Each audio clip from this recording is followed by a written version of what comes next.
السلام علیکم ورحمۃ اللہ وبرکاتہ۔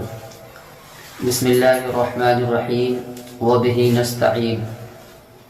آج میں آپ کے سامنے ایک بہت ہی مختصر اور بہت ہی اہم واقعہ بیان کرنا چاہتا ہوں، جس میں 3 لوگوں کے لیے خاص طور سے عبرت حاصل کرنا لازمی اور ضروری ہے۔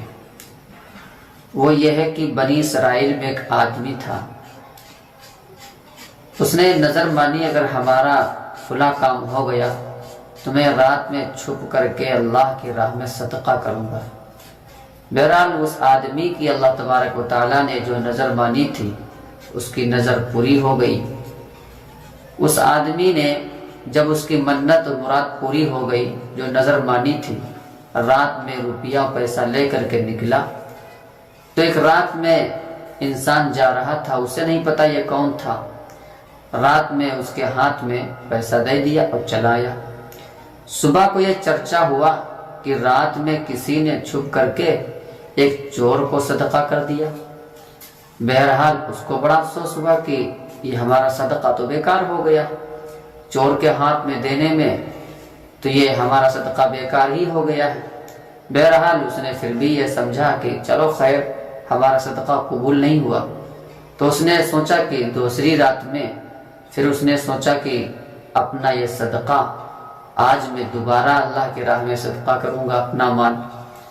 تو مال گھر سے لے کے نکلا تو ایک عورت جا رہی تھی، اس کے ہاتھ میں اپنا مال دے دیا، یعنی اللہ کی راہ میں سمجھ کر کے صدقہ کر دیا۔ صبح کو یہ چرچا ہوا، اعلان ہوا کہ آج رات میں کسی ناپاک گندی عورت، زانیہ عورت کو جو بازاری تھی اس کو کسی نے صدقہ کر دیا۔ اس انسان کو بڑا افسوس ہوا جس نے منت مانی تھی کہ ہمارا یہ بھی صدقہ بیکار ہو گیا۔ تیسرے دن رات میں لے کر کے نکلا اور رات میں ایک انسان ملا، اس کے ہاتھ میں صدقہ کر دیا، یہ سمجھتے ہوئے کہ یہ ضرورت مند ہوگا۔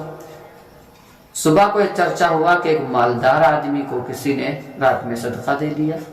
اس انسان کو بڑا افسوس ہوا، بڑی پریشانی ہوئی کہ باری تعالیٰ، چور کے ہاتھ میں صدقہ دینا یہ آپ ہی کے کرم سے ہوا اور میں نے صدقہ کر دیا انجانے میں، اور جو عورت تھی اس کے ہاتھ میں بھی دیا، اور جو تیسرا آدمی تھا وہ بھی مالدار تھا، صاحب ثروت تھا، اس کے ہاتھ میں دے دیا، میں کیا کروں؟ اللہ تبارک و تعالیٰ کی طرف سے آواز آئی، اے بندے پریشان نہ ہو، جو پہلے انسان کے ہاتھ میں جو کہ چور تھا اس لیے ہاتھ میں صدقہ دلایا گیا تاکہ وہ چوری سے باز آ جائے، کیونکہ کچھ ایسے بھی اللہ کے بندے ہیں جو رات میں چھپ کر کے اللہ کی راہ میں صدقہ کرتے ہیں، لوگوں کی مدد کرتے ہیں۔ لہذا اس انسان کو اسی لیے اس سے عبرت حاصل کرنی چاہیے کہ ایک چور جو چوری کر کے مال کماتا ہے تو اسے چوری سے توبہ کرنا چاہیے، کیونکہ اللہ کے کچھ ایسے بندے ہیں جو رات میں چھپ کر کے بھی صدقہ کرتے ہیں۔